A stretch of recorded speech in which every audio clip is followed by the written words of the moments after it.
Hi, my name's Phil. I like talking about politics, and in this video I'd like to discuss how Nigel Farage does not seem happy about the Financial Conduct Authority having found no evidence that any politicians, including himself, have been denied banking services because of their political views.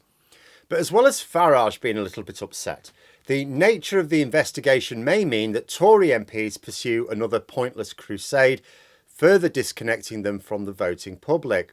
But first, if you'd like to be notified of daily news and politics, please subscribe to the channel. So, as I said at the time, Nigel Farage started getting his knickers in a twist over this elite bank account. There aren't too many downsides to the Tories and their ilk trying to make a public enemy out of bankers. Makes the change from attacking, national institutions or attacking the vulnerable. Granted, things looked a little less helpful when the Tory government started interfering in NatWest, a bank where the public holds shares, so we'd quite like it not to collapse, please. But by and large, if the Tories are going to fabricate grievances against people, to distract from their own impotence, then, okay, have a pop at bankers. And as a result of Farage's whining, instead of telling him to be quiet, both the press and the government gave credence to the claims. Even when they backed down and let the Brexit frog keep his millionaire's bank account, he complained that the sacrificial lamb, the CEO, Alison Rose, was given a hefty payout after stepping down. Why, he complained? Because Tory ministers forced her out without any good reason and they didn't want their arses sued. At the time, she was accused of sharing confidential information with a journalist, but she hadn't. So there was actually no reason to get rid of her other than government pressure to do so as part of some new culture war strand. But ministers also wanted a review. They wanted an investigation. So the Financial Conduct Authority has carried one out. There's another one that will be ongoing and come out next year. But this particular report into whether people have had banking services denied as a result of political views. Now, it's not actually been published yet. Apparently, that's going to be later this week. But the word is that it's going to say there's no evidence that any politicians have been denied banking services, primarily because of their political views. Farage say this is ridiculous because so many prominent Brexiteers have been denied banking services. But as I've pointed out in the past, this is not the defence he thinks it is. After all, if banks were going to deny services to people because of their political views, why would they target ultra-capitalists? Wouldn't they be more likely to target prominent anti-capitalists instead? The people who protest at these banks. It would be like Peter attacking prominent veganism promoters. Just doesn't make sense. But we know that one of the main reasons banks do deny services to individuals is if they are deemed a risk. If, for example, it looks like they might be using the account for money laundering.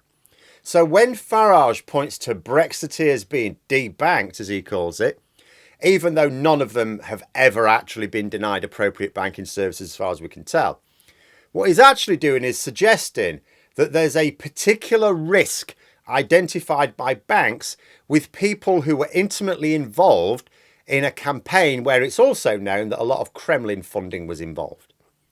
Funny that.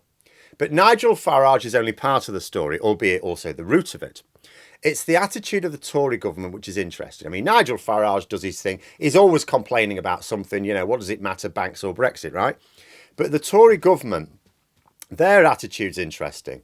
So when this report comes out, it's going to say there's no evidence of politicians being denied services because of their political views. In this particular case, we can consider Nigel Farage a politician, apparently.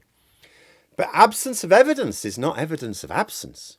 The FCA are apparently to concede that the investigation was carried out quickly and that not all banks record in sufficient detail the reasons for closing accounts against the wishes of the account holder. Tory ministers will say, you haven't found evidence, but you haven't been able to conclude definitively that there is no evidence that there is no anti-Brexit conspiracy within UK banking. And it's looking quite likely that the Tories are intending to use this as a mini crusade for reasons best known to themselves. The Financial Times has reported that there is unease in Whitehall. That's what they said, unease in Whitehall, that the FCA found no evidence of banking services being removed because of political views. Basically, the government wanted evidence to be found. Now ask yourself why that would be. The Tories, whether traditionally or just related to the current leadership, are clearly not the natural enemies of the banks, right? The Prime Minister was a banker, after all. The government have also been stripping away some of the protections put in place after the global banking crisis, which is a little bit worrying if we're going to be facing another one soon. In fact, while the Tories were urging pay restraint amongst workers, they were giving bigger tax breaks to bankers. You wonder if the Tories feel they must have been trapped into behaving like this, because they're not people who like having a pop at banks. So have they been trapped into it, or do they feel they've been trapped into it? If so, I have to say, I've seen no evidence that the public consider this an issue. I know Nigel Farage is usually pretty good at claiming he has the interests of ordinary people at heart, but I think most of the public seem to understand that Farage wasn't actually being denied a bank account, just an elite account for millionaires on the basis that he had insufficient funds invested. Something Farage did not deny, by the way. I'm really struggling to see why the Tories are jumping on Farage's bandwagon. There must be a reason. But I don't see any way in which it will help.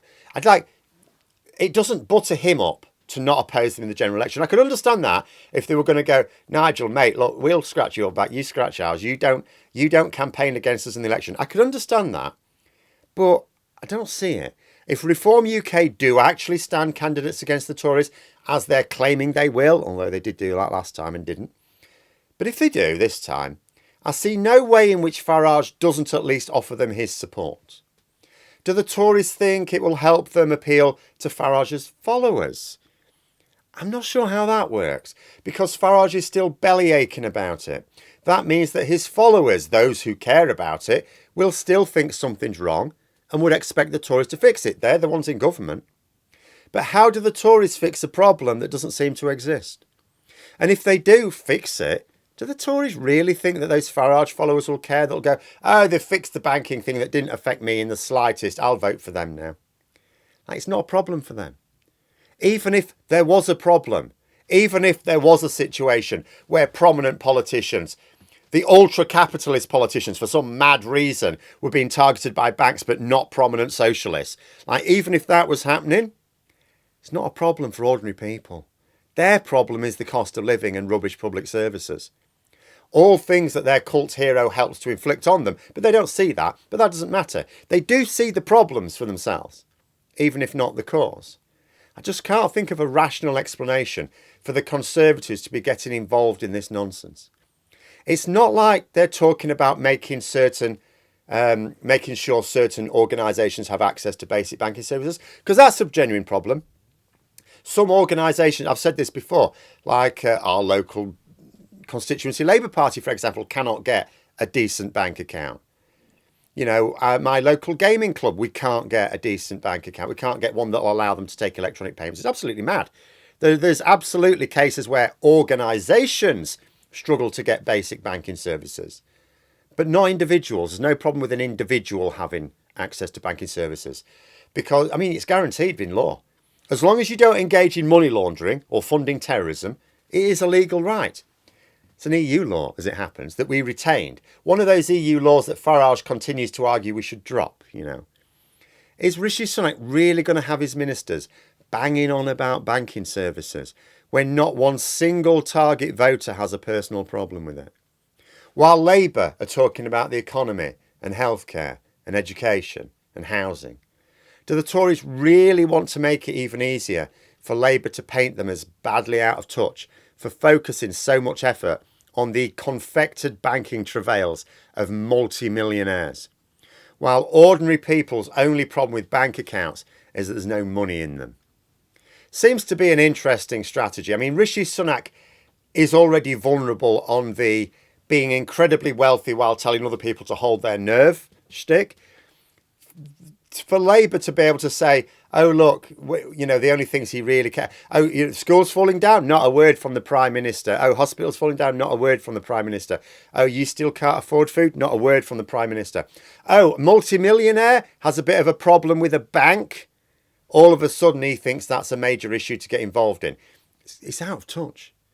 And this out of touch line is something the Tories are really vulnerable on. And it just seems to be a weird strategy to adopt, and one that seems likely to maintain Labour's gap in the polls. But there we are. Those are my thoughts. Let me know yours in the comments below. Hope you found the video interesting. If you did, please click the like button. And if you'd like to support the channel further, the join button for memberships. And until next time, I'll see you later.